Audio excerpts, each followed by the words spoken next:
So hello students, YouTube channel में धाकड़ concept के आपका वेलकम है। और आज हम बात करने वाले हैं एक बेहतरीन करियर अपॉर्चुनिटी की। हम बात कर रहे हैं SSC, CGL, CHSL, MTS, CPO, JE, stenographer, इन सारे करियर के बारे में। आप अपने एजुकेशन लैडर पे कहीं पर भी हो, 10th पास हो, 12th पास हो, ग्रेजुएशन हो, पीजी हो, आपने अपने जीवन में इंजीनियरिंग किया हो, आप किसी भी लैडर पे हो सकते हैं। वहां से आपको एसएससी हर जगह अपॉर्चुनिटी देती है। यानी आपकी कोई भी क्वालिफिकेशन हो, ये एग्जाम हर एक क्वालिफिकेशन के लिए हो सकता है। तो ये जो एसएससी है, स्टाफ सिलेक्शन कमीशन, वो आपको एग्जाम प्रोवाइड कराता है। और वो जो एग्जाम है, ये आपको सीधा गवर्नमेंट एग्जाम के करियर के लिए लेके जाते हैं। The gateway to the government of India. अब आपका डेफिनेटिव प्लेबुक फॉर नेविगेटिंग। तो एसएससी में, स्टाफ सिलेक्शन कमीशन में हम क्या कर रहे हैं जिससे आपको जॉब मिले, पावर, प्रेस्टीज और upward mobility with in the government of India. तो इसके लिए कौन कौन सा आपका एजुकेशन हो सकता है यहां लिखा है। वैसे regardless of your current educational tyre, 10th में हो तो भी जा सकते हो, 12th में तो भी जा सकते हो, ग्रेजुएशन में हो तब भी जा सकते हो। तो आप देखिए यहां पर, तो ये सारी चीजें जो है आपको एसएससी की जॉब में आने वाली क्वालिफिकेशन और उससे रिलेटेड चीजों को बताएगी। तो सबसे पहले मैं बात करता हूं एसएससी में जो गवर्नमेंट ऑफ इंडिया में लेके जाएगा। तो आपका 10th पास भी हो सकता है, 12th पास भी हो सकता है और ग्रेजुएट भी हो सकता है। ये तीनों तो हो ही सकते हैं। यहां पर एसएससी के बारे में लिखा हुआ है कि स्टाफ सिलेक्शन कमीशन है जो प्राइमरी बॉडी है, जो बी, सी और डी, ग्रुप बी, सी, डी की पोस्ट को भरती है। ए ग्रुप की पोस्ट यूपीएससी भरती है, लेकिन चूंकि इसको मिनी आईएएस बोला जाता है, तो ये जो बी, सी, डी की ग्रुप की पोस्ट है, वो सीधा ए ग्रुप में आप प्रमोशन के थ्रू जा सकते हो, जो सीधा यूपीएससी रिक्रूट करती है डायरेक्टली।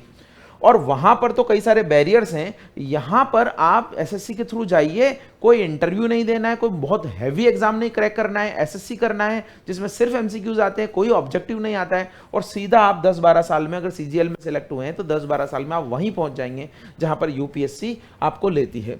तो आपकी करंट डिग्री जो है वो तो जब स्टार्टिंग लाइन है। हर लेवल पे आपको ऑफर होगा एक डिस्टिंक्ट रिवार्डिंग पाथवे, ताकि आप आगे बढ़ सके, गवर्नमेंट सेक्टर में जा सकें।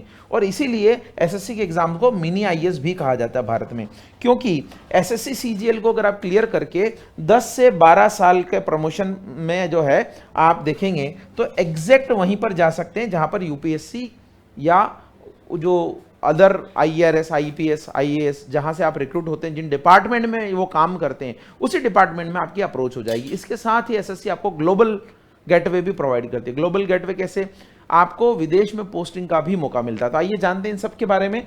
तो क्या है, सबसे पहले हम बात कर रहे हैं कि 10th पास को क्या क्या अपॉर्चुनिटीज मिलती हैं। तो 10th पास की अगर अपॉर्चुनिटीज की बात करें तो एक तो मल्टीटास्किंग का एग्जाम होता है, जीडी कांस्टेबल का एग्जाम होता है, जो भारत के वेरियस पैरामिलिट्री फोर्सेज में काम आता है, जैसे सीआईएसएफ हो गया, सीआरपीएफ हो गया, असम राइफल्स हो गया, उन सब के लिए। तो ये फील्ड पोस्ट है, ऑफिस सपोर्ट की बात हो रही है, फील्ड सिक्योरिटी की। ये इसकी सैलरी है, और ये सैलरी आप जो है अंतिम मत मानिएगा, क्योंकि आपको पता है कि हमारा जो 8th पे कमीशन है वो आने वाला है। और ये सैलरी आप जस्ट डबल मान लीजिए, क्योंकि 8th पे कमीशन में सबका सैलरी ऑलमोस्ट डबल तो हो ही जाएगा, उससे ज्यादा भी हो सकता है, क्योंकि इस बार फिटमेंट फैक्टर जो है वो गवर्नमेंट ने ज्यादा दिया है।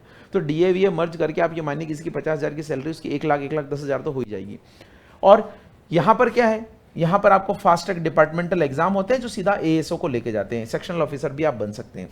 फिर 12th की बात करें तो 12th में आप सीएचएसएल दे सकते हैं, सेंट्रल जो कंबाइंड हायर सेकेंडरी जो एग्जाम है वो दे सकते हैं। स्टेनोग्राफर का एग्जाम भी दे सकते हैं। और स्टेनोग्राफ में हायर सेकेंडरी लेवल में और स्टेनोग्राफर में जो है वो एक ही फर्क है कि हायर सेकेंडरी लेवल में मैथमेटिक्स भी पूछी जाती है, स्टेनोग्राफर में कोई मैथमेटिक्स नहीं पूछी जाती। तो एक जो साइन लैंग्वेज होती है वो आपको सीखना होती है। तो स्टेनो आप वहां से सीख सकते हैं, हिंदी इंग्लिश दोनों में सीख सकते हैं। और फिर जब आप एग्जाम देंगे तो मैथमेटिक्स नहीं आएगी आपको। और ये जो है ये क्लरिकल है, डेटाबेस एग्जीक्यूटिव वगैरह जो बनते हैं उसके लिए है। और स्टेनोग्राफर जो है उसमें मैथमेटिक्स नहीं आती है, ठीक है।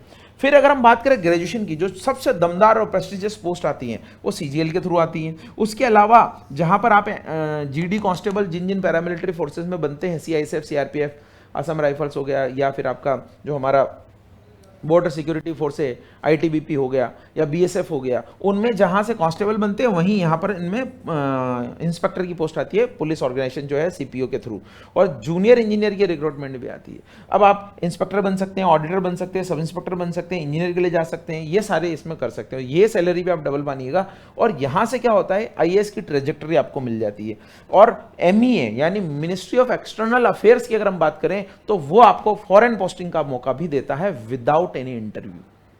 तो ये आपके लिए बहुत शानदार करियर एक हो सकता है, हर एजुकेशन लाइन में जहां पर भी आप हैं हर एक के लिए प्रोवाइड करता है। तो आप 10th पास भी जॉब कर सकते हैं, फिर धीरे धीरे अपनी एजुकेशन क्वालिफिकेशन आगे बढ़ा के भी आप जा सकते हैं।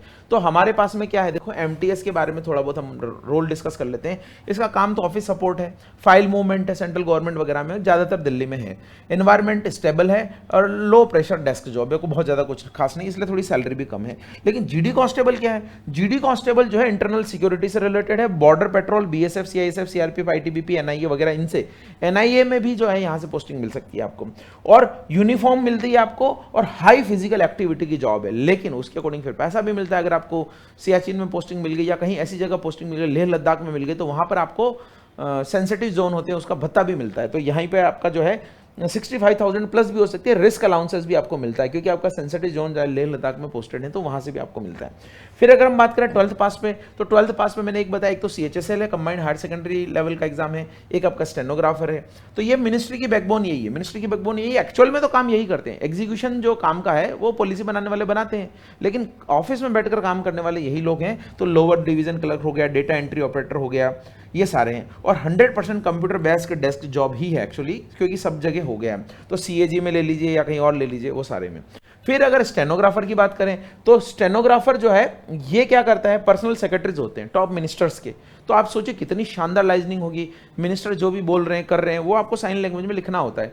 तो उससे क्या होगा कि बहुत कम शब्दों में आप जो है पूरी बात लिख सकते हैं, उनको नोटिंग वगैरह करनी होती है। तो हाई रैंकिंग पुलिस ऑफिसर हो गया, ये सारी चीजें, और confidential files, high level meetings, उसमें भी आपकी प्रेजेंस हो सकती है। क्योंकि अगर कोई ऑफिसर मीटिंग में कुछ बोलेगा तो वही तो आप नोट डाउन करोगे, दूसरे जो बोलेंगे वही तो आप नोट डाउन करोगे, वही नोट्स बनाओगे। तो आपकी सोचिए बहुत शानदार लाइजनिंग हो सकती है।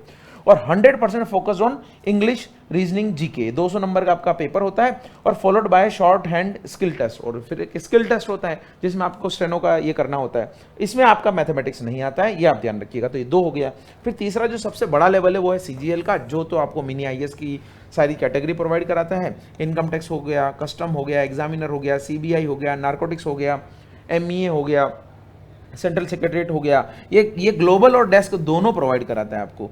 यानी एमईए में फॉरेन पोस्टिंग भी मिलती है और यूएस डॉलर में सैलरी भी आपकी मिलती है। और ये जो है हाई पावर भी है, फील्ड इन्वेस्टिगेशन का काम भी है, जैसे नारकोटिक्स में लग गए आप, या फिर इनकम टैक्स में लग गए, जीएसटी में लग गए, कस्टम में लग गए, तो फील्ड पोस्टिंग भी आपको मिलती है। तो वहां जाकर भी जो है रेड्स वगैरह, सर्वे वगैरह होते हैं, वो कर सकते हैं। तो बहुत ही प्रेस्टिजियस और पावरफुल जॉब आपके लिए मिलती है। सीपीओ जो मैंने बताया, कई सारे जो सेंट्रल के पुलिस ऑर्गेनाइजेशन से, उनमें सब इंस्पेक्टर का जॉब मिलती है, यूनिफॉर्म आपको मिलेगी, और पब्लिक डीलिंग और ये सारा इन्वेस्टिगेशन का काम रहेगा। और जूनियर इंजीनियर जो इंफ्रास्ट्रक्चर डेवलपमेंट का काम करता है, तो गवर्नमेंट उनको भी हायर करती है। तो जूनियर इंजीनियर का भी जो है आप यहां पर दे सकते हो। फिर हम बात करते हैं कि जो आपका पावर और यूनिफॉर्म एक तरह की पोस्ट हो गई, और ग्लोबल और स्टेबल दूसरी तरह की पोस्ट हो गई। पावर और यूनिफॉर्म में क्या क्या मिलेगा आपको, तो यहाँ पे इनकम टैक्स वगैरह, इंस्पेक्टर जो है, कस्टम एग्जामिनर, एयरपोर्ट्स पे रहते हैं, सीबीआई, एनआईए, इन सब में आपको हाई पावर फील्ड जॉब मिलेगी, जहाँ पे रेड्स होता है, यूनिफॉर्म मिलेगी, और इन्फोर्समेंट आपको करना होगा, और मैक्सिमम ऑन ग्राउंड अथॉरिटी रहोगे। लेकिन दूसरी जो अगर आप डेस्क जॉब लेते हो तो उसमें ग्लोबल भी खुलता है, और प्लस आपका स्टेबिलिटी भी रहती है। एक ऑफिस में ही होता है, सीएजी ऑडिटर हो गया, मिनिस्ट्री ऑफ एक्सटर्नल अफेयर्स हो गया, सेक्शनल ऑफिसर हो गया, इस तरीके से। एयर कंडीशन मिनिस्टर ऑफिसेज में होती है दिल्ली में, और 10 से 5 का स्टेबल जॉब रहता है, तो ड्राफ्टिंग वगैरह में काम आता है, और पर्क्स भी बहुत अच्छे मिलते हैं। तो ये सारी जो है बातें आपकी ग्रेजुएशन लेवल पे आ सकती है। इसके अलावा क्या है, इसके अलावा जो है आपको कैसे तैयारी करना है, ये हम कई बार अलग अलग वीडियो में बता चुके हैं। लेकिन आप ये देखिए सबसे पहले कि क्वालिफायर, तो क्वालिफायर यानी प्री का एग्जाम होता है, और प्री फिर मींस। तो आप 3-4 महीने में प्री की तैयारी आराम से कर सकते हो। और ये जो है ये सिर्फ क्वालिफाइंग नेचर का 100 क्वेश्चन आते हैं, मैथ, रीजनिंग, इंग्लिश और जीके। लेकिन जो मेन सीजीएल की अगर बात करें तो 130 क्वेश्चन आते हैं, जिसमें 45 इंग्लिश के आते हैं, 30 मैथ्स के आते हैं, 30 रीजनिंग के आते हैं, और 25 जो है आपके जीके के आते हैं, ये क्वेश्चन आते हैं और 200 नंबर का पेपर होता है और कोई प्रॉब्लम ही नहीं है, और फिर फाइनल सिलेक्शन विदाउट इंटरव्यू आपका हो जाता है। तो करीब करीब ये मान लीजिए कि 8 से 9 महीने की तैयारी में आप आराम से एक सिस्टमेटिक अगर तैयारी करें तो जॉब कवर कर सकते हैं, क्लियर कर सकते हैं, चाहे आप 10th में हो, 12th में हो या फिर ग्रेजुएशन लेवल पे कहीं पर भी हो। और ट्रांसपेरेंसी एडवांटेज भी है यहाँ पर, क्यों? क्योंकि ये सारे एग्जाम ज़्यादातर ऑब्जेक्टिव ही है, लेकिन यूपीएससी में जाएंगे तो सब्जेक्टिव है, इंटरव्यू है, तो किसी व्यक्ति को देखने का नजरिया तरीका अलग हो सकता है, डिस्क्रिप्टिव जांचने का तरीका अलग हो सकता है। सब लोगों ने इंडिया डेमोक्रेसी पे निबंध लिखा है, मान लीजिए ऐसे लिखा है, तो उसको कौन पढ़ रहा है उसके ऊपर भी तो डिपेंड करता है। लेकिन यहाँ तो एमसीक्यू है, अगर आपने राइट आंसर दिया तो पूरा नंबर मिलेगा। डिस्क्रिप्टिव में क्या होता है, टीचर को जांचने में कॉपी समझ में आया कि ये अच्छा लिखा है तभी अच्छा नंबर मिलेगा, तो यहाँ पर ये भी नहीं है, फिर इंटरव्यू भी नहीं है, तो बहुत शानदार जो है आपका करियर अपॉर्चुनिटी हो सकती है। तो ये मैंने आपको बताया कि 8 महीने में जो है आप आराम से कवर कर सकते हैं इसको, ठीक है। तो आप इसके लिए हमारे YouTube चैनल से जुड़ सकते हैं, जहां पर अभी हमने प्रीलिम्स का बैच, आधार बैच स्टार्ट किया है, उससे आप जुड़ सकते हैं। नहीं तो हमारे कोर्सेज भी अवेलेबल हैं, वो आप ले सकते हैं। नहीं तो आप नोटिफिकेशन वगैरह के लिए भी हमारा टेलीग्राम और जो चैनल है उसको ज्वाइन कर सकते हैं। तो ऐसे ही अपडेटेड वीडियोस हम और भी लाते रहेंगे, आपके करियर को और निखारने के लिए क्या बेहतर हो सकता है उसके लिए करते रहेंगे। Thank you so much.